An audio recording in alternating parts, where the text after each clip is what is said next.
안녕하세요. 오늘은 재정적 어려움 속에서 정말 마지막 선택지로 생각하게 되는 개인 파산, 이 신청 자격에 대해 좀 깊이 들어가 보려고 합니다.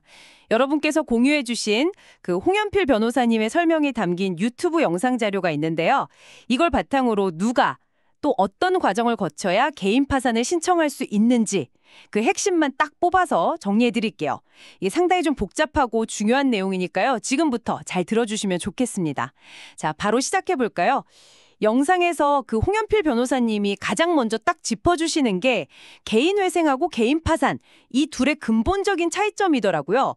그러니까 개인 회생은 어떻게든 미래 소득으로 빚을 갚아나가는 약간 재기의 과정, 이런 느낌이라면 개인 파산은 그냥 현재 가진 재산을 정리해서 빚을 청산하는 방식이죠. 만약에 재산이 진짜 하나도 없다면 이론상이지만 빚 전액을 탕감받을 수는 있다.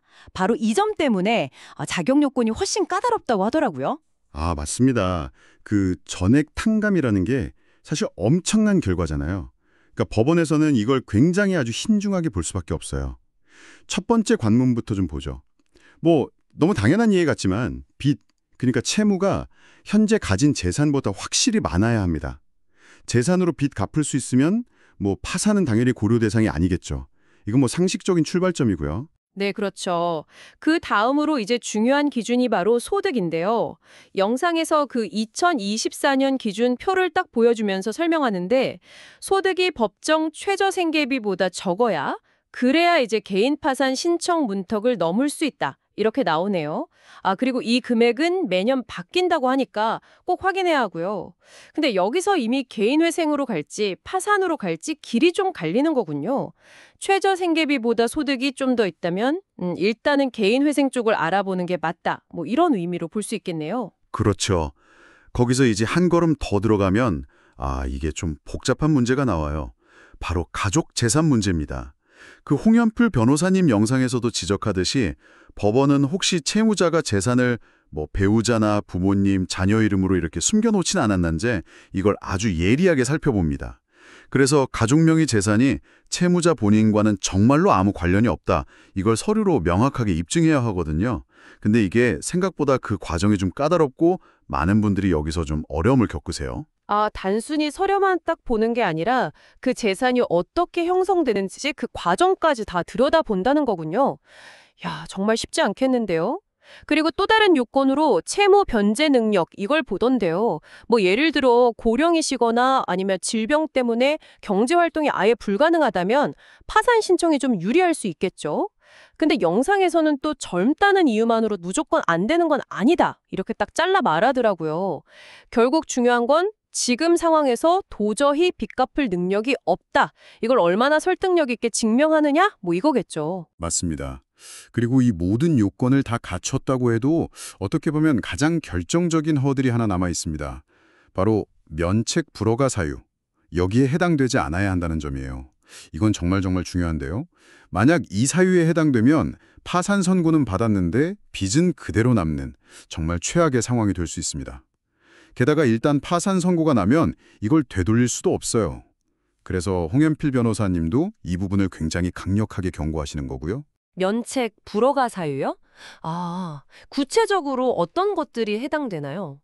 좀 무서운데요? 네, 영상에서 대표적으로 꼽는 것들이 예를 들어 낭비나 도박 같은 사행성 행위로 재산을 막 탕진한 경우, 아니면 과도하게 주식이나 코인 투자했다가 손실을 본 경우, 그리고 또 고의로 재산을 숨기거나 다른 사람 이름으로 이렇게 돌려놓는 행위, 이런 것들이 대표적입니다.